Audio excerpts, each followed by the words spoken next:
So today we're joined by Michal Zelenák, a very accomplished arborist, founder of PROarbor in Slovakia, and the current president of the EAC. Under his leadership, the EAC is stepping into a new era of international growth, technological advancement, and a significant transformation, which we're going through this journey together on. So let's explore a little bit about Michal's vision for arboriculture in Europe, his personal journey, and what lies ahead for the industry in the eyes of Michal. So you've dedicated a huge amount of your life with your career in trees, and people that care for trees, arborists, consultants and so on. Can I ask you, what inspired you first of all, as a young man, to be interested in trees and to feel that you might take this up as a career?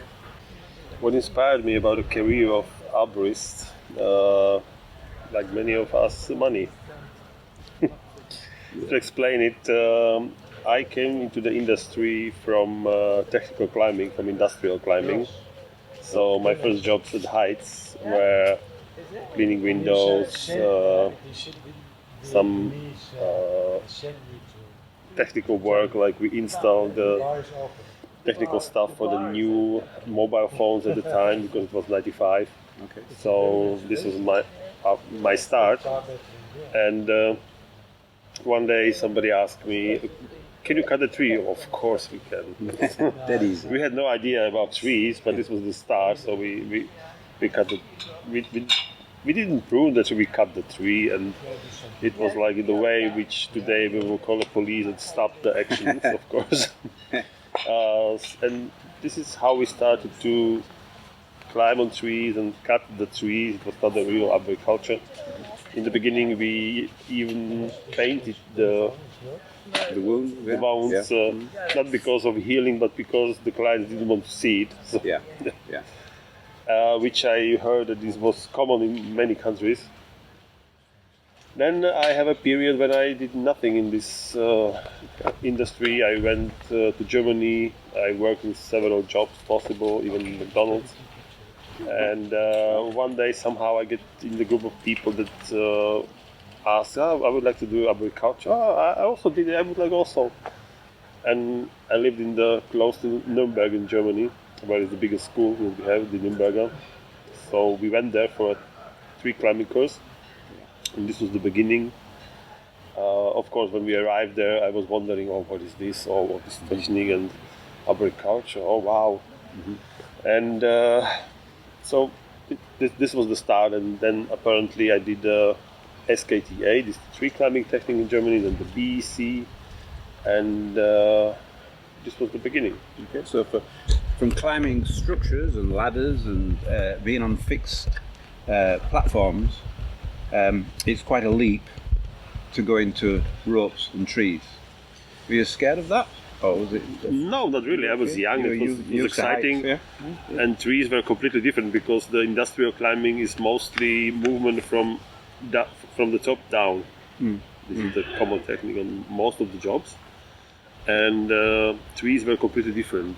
Yeah. And trees are living organisms actually. And in industrial climbing, all your anchor points, for example, has a norm. Mm-hmm. It's fixed, and tree, you just have to decide. Okay. And of course, I started with the tree climbing technique. It doesn't mean necessarily that I was a good arborist, but I was a pretty good climber. Yeah. And then more and more knowledge come with the trees, and this was the start. So there wasn't really a specific moment then you thought, right, trees, that's what I'm going to work on. I don't know, but the key moment in my career was when I passed the ETW exam. Yeah. I didn't go there because I wanted, it was because the man who I was working at the time for sent me there. Right. But this was the eye-opener for me. Mm-hmm. And I learned a lot because I had to, and this was really good. And one of the best things that happened on this exam was that I got new contacts. New contacts, yeah. Yes. In the tree world. Yes. And from this moment on, and according to these contacts, I was able to work for different people in a different part of Germany and Europe. So this is the based on ETW. It started the opening doors exchange. for you. Yes. Yeah.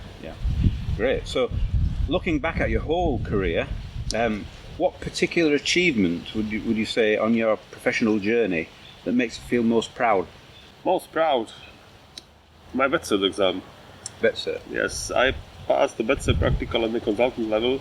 Yeah. And these two makes me really proud because it's a really hard exam. It's a hard exam. Yeah. I would not like to repeat it anymore. Well, I was very pleased when I heard that you'd got it. So, Michael, outside your professional roles, do you have any personal dreams connected to trees or nature? Places that you'd like to go, particular trees that you'd like to see? I would like to see the Hyperion. Yeah. It's not a dream, but this is what I would like to do. Yeah. And maybe the baobab trees. Go to Africa or Madagascar. Yeah. Interesting. I mean, a lot of people's goal is to see the baobab tree avenue in Madagascar. Yeah. Which is obviously a really interesting case. I've never been to it, but I fear about going to Madagascar because of the environmental problems that they have and the poverty that we see when we go to African places. But it sounds like a good goal. Yeah, let me know when you go. Yeah. What are your most valued principles and guidelines that you use to help guide you through decision making? What guiding principles and ethics would you say that you yes. use? One of the things is what I always consider: if I don't do it, will I regret it later? Because it's okay to do it and not be successful. Like, don't do it and think about, oh, maybe I would be successful, I would not.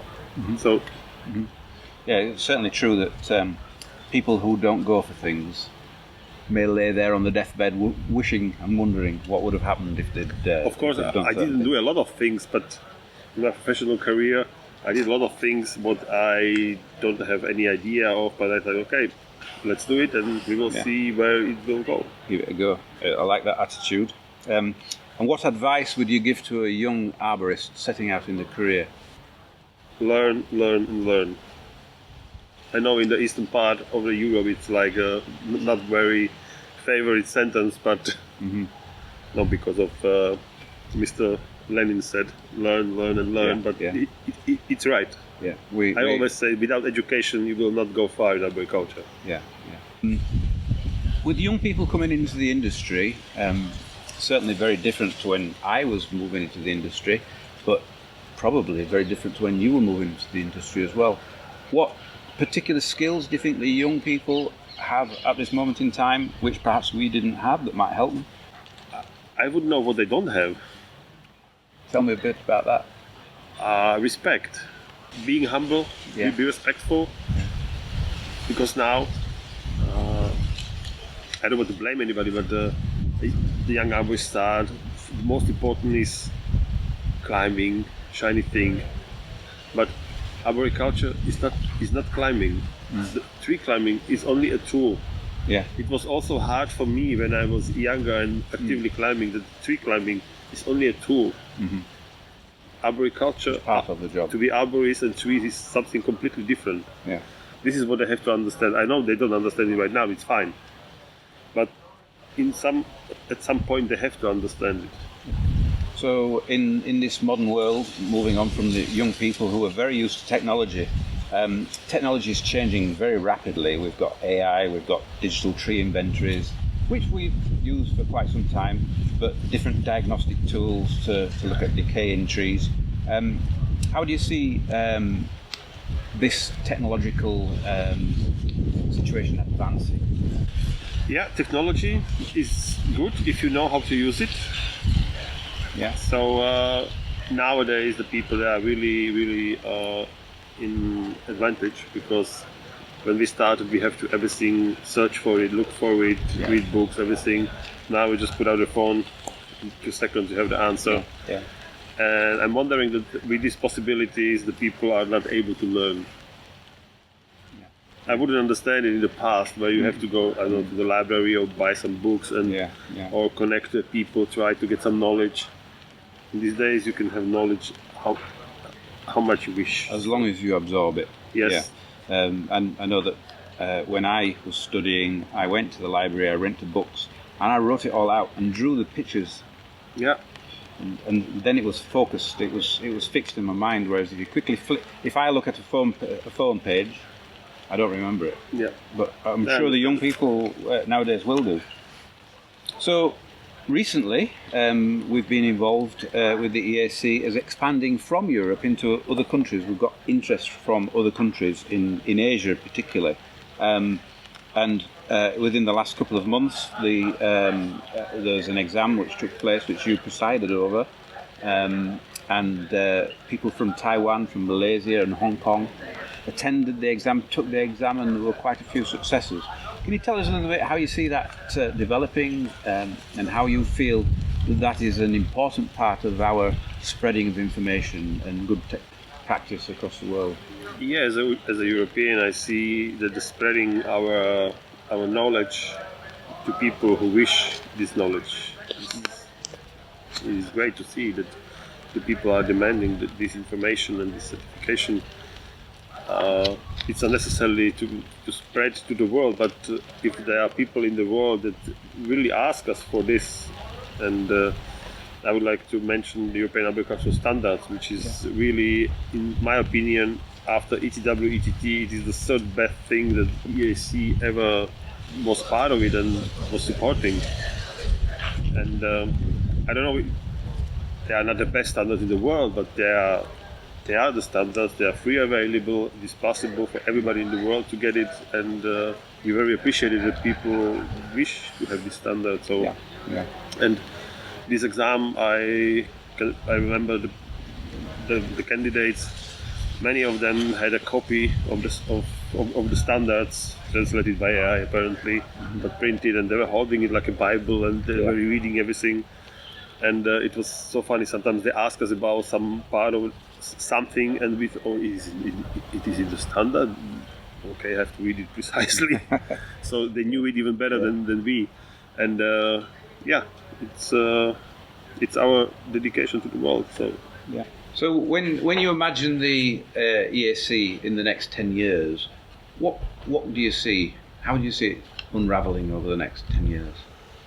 Yeah, I would like that EAC will become an organization that a lot of people think and wish it should be or will be, and this is a European Arboricultural Council representing all the arborists across Europe. You and I sit, Michael, on the executive committee of the EAC, and in the last 8 months we've gone through a very difficult period. How would you say that's affected you? You've obviously spent a lot of time on it. What lessons have you learned during that process? Yeah, we spent a lot of time, not only the whole executive committee, and me, you, and it was very helpful what you did, and I would like to thank you for it, because you assist me a lot of times, and I'm very grateful for it. What I learned from this, if we pull everybody on the same string, we can really move something.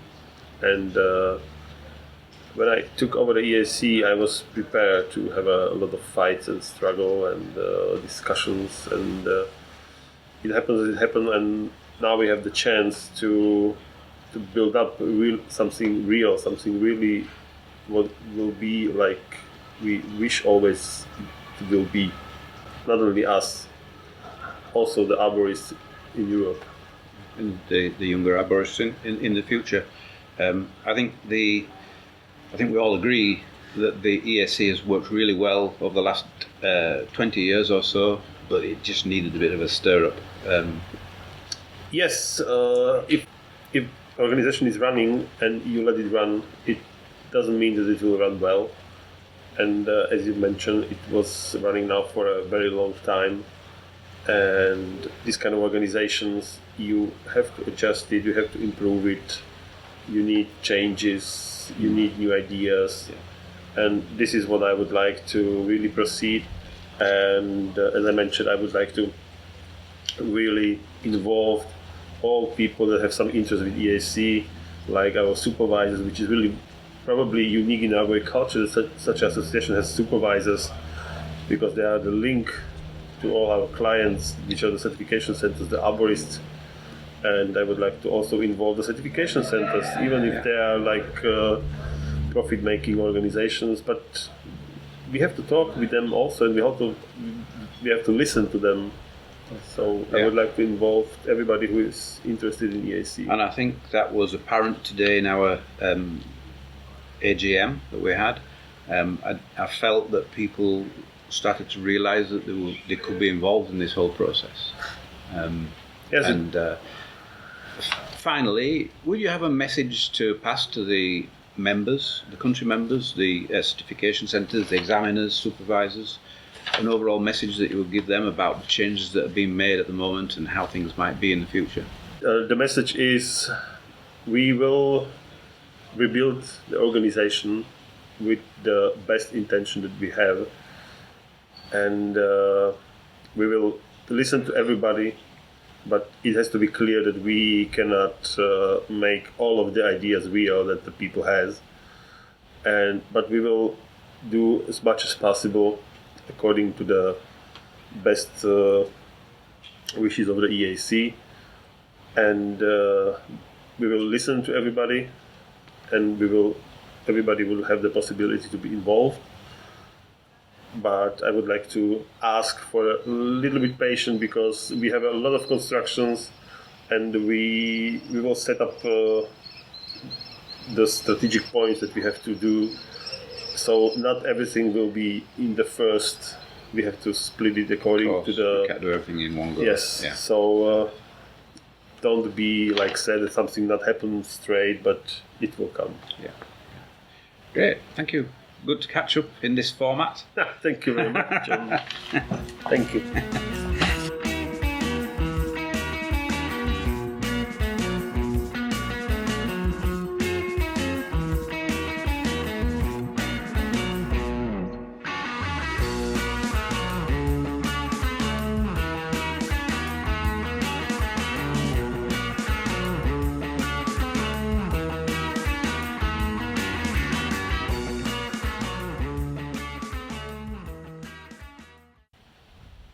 We will make EAC great again.